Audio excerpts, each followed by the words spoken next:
Now, Chief Justice Martha Koome has assured judges and the country that dialogue between the judiciary and other arms of government will not undermine judicial independence. This in reference to the criticism leveled against the third arm of government following talks held between her and President William Ruto. Speaking during a meeting that brought together judges and heads of court, Koome urged judicial officers to disengage from talks that touched on matters before the court. Chemtai Goin has more. The three-day meeting, which kicked off Monday, is expected to provide a platform for the judges to carry out an audit of the activities of the judiciary and identify measures to be put in place to improve performance, enhance accountability, and facilitate seamless service delivery.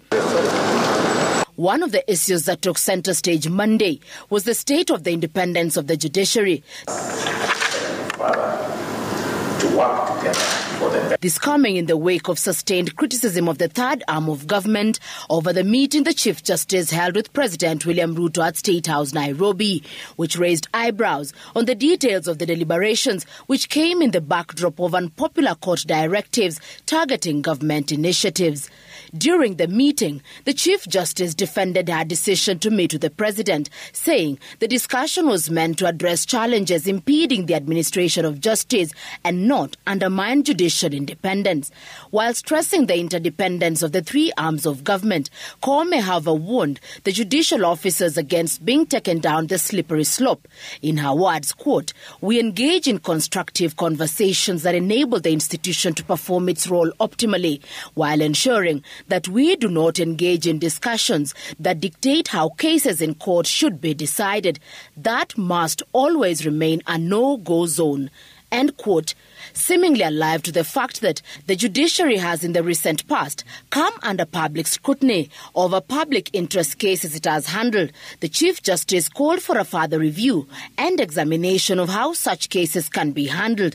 She narrowed down the challenge to the timelines for hearing and determining the cases, particularly touching on government programs, as hearing dates are often set far off from when the cases were lodged. While questioning whether the courts were handling public interest matters in a manner that respected the judge's decisional autonomy, she said, quote, "It is important that we reflect on our rules of procedure, especially the Constitution of Kenya, on the protection of rights and fundamental freedoms, Practice and Procedure Rules 2013, and the Judicial Review Procedure Rules, and whether they facilitate speedy handling of time-sensitive public interest cases."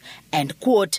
Koome stated that it was imperative to review the active case management practices to determine how to expedite the disposal of public interest cases, the concern stemming from the fact that the delayed delivery of justice in public interest cases, and in this case, cases touching on government programs, often cast a spotlight on the judiciary, attracting unbridled attacks.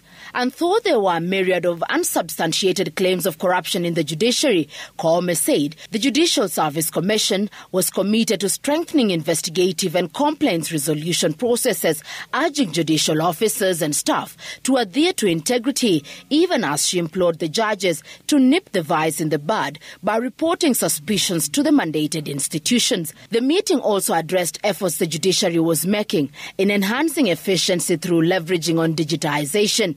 Koome stating that 2024 will mark a significant moment for the third arm of government as it prepares for a nationwide rollout of the e-filing initiative. The judiciary also intends to utilize technology to ensure accurate and prompt transcription of court proceedings and a further introduction of new features to facilitate publication of rulings and judgments, and also automated daily court reporting, which would address the discrepancies previously experienced in the case tracking system, CTS. Already plans are underway to establish judiciary desks at Huduma centers to improve access to judiciary services and also enhance the capacity of the judiciary registries. Chemutai Goin, Citizen TV.